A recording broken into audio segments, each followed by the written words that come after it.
teman-teman, kenalkan nama aku Nabila Fitriani dari Danim 25 04 02 Aku berasal dari Prodi Pendidikan Zoologi. Sebelumnya, teman-teman sudah tahu belum apa itu periodologi? Kalau belum tahu, ini aku jelasin.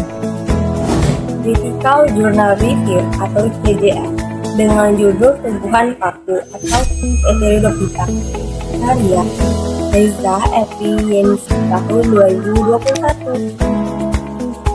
Paku atau Heterodopita itu merupakan tumbuhan tingkat rendah yang sudah memiliki akar, batang, daun sejati, serta jaringan pembuluh, yaitu jaringan xilem dan floem.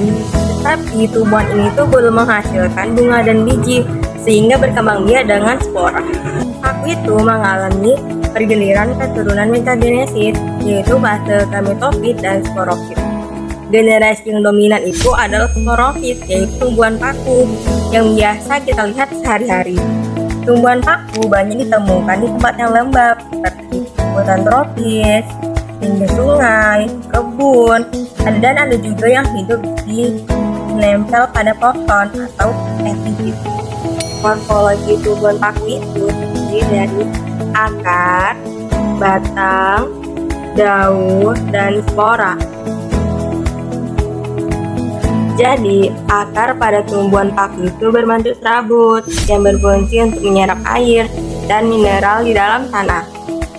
Batangnya ada yang berada di dalam tanah atau berupa rizom, dan ada juga yang tumbuh tegak seperti paku pohon. Daun muda pada tumbuhan paku itu biasanya menggulung. Daun itu dibedakan menjadi dua. Nah, yang pertama tropofil untuk fotosintesis. Nah, yang kedua adalah sporofil, yaitu untuk menghasilkan spora. Spora berada di dalam sporangium dan berkumpul membentuk sorus yang biasanya tuh terlihat seperti titik-titik hitam di daun. Siklus hidup tumbuhan paku itu ada dua fase. Yang pertama itu adalah fase gametofit dan yang kedua adalah fase sporofit. Spora akan tumbuh menjadi sporalium atau sporalus. Pada bagian ini akan terbentuk andarium, yaitu sebagai penghasil sel kelamin jantan, dan arcogenium sebagai penghasil sel telur. Setelah terjadi pembuahan, akan terbentuk zigot yang nantinya akan berkembang menjadi tumbuhan paku baru. Klasifikasi tumbuhan paku berdasarkan jenis sporanya. Nah, tumbuhan paku itu dapat dibedakan menjadi tiga. Yang pertama adalah paku homospora, yaitu menghasilkan satu jenis spora dengan ukuran yang sama. Contohnya itu dari Lycopodium. Nah, yang kedua ada paku heterospora, yaitu paku yang menghasilkan dua jenis spora, yaitu contohnya Microspora dan Macrospora. Nah, yang ketiga ada paku rahimhan, menghasilkan spora dengan bentuk yang sama, tapi dapat dibedakan jenis kelaminnya, contohnya itu Echoisetum. Selain itu, tumbuhan paku juga dibagi menjadi paku purba, paku kawat, paku ekor kuda, dan paku sejati. Dan faktor pertumbuhan. Jadi, tumbuhan paku itu suka tinggal di tempat yang lembab dan teduh. Nah, faktor pertumbuhan tumbuhan paku itu antara lain adalah suhu udara, terus intensitas cahaya, kemudian ada kelembaban, pH, serta unsur hara tanah. Tumbuhan paku sangat cocok tumbuh di daerah tropis nih, soalnya kelembapan udaranya tinggi. Kalau misalnya ada yang nanya nih, apa sih manfaat tumbuhan paku?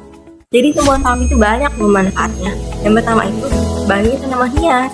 Nah, contohnya itu seperti nuklir dan paku tanduk rusa. Yang kedua, bagi sayuran seperti semanggi. Kemudian sebagai dekorasi dan karangan bunga, sebagai obat-obatan, dan sebagai bahan pembersih seperti Echoisetum. Tidak hanya itu loh, tumbuhan paku juga memiliki fungsi ekologis nih, untuk menjaga keseimbangan ekosistem dan membantu menjaga erosi. Hasil critical journal nih, Fiona.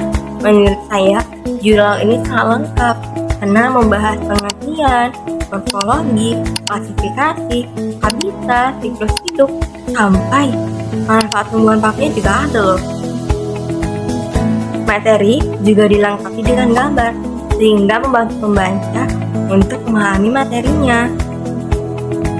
Namun masih terdapat beberapa kekurangan, seperti penulisan yang kurang rapi, dan penulisan yang terlalu panjang, dan perlu diringkas supaya mahasiswa itu lebih mudah memahaminya.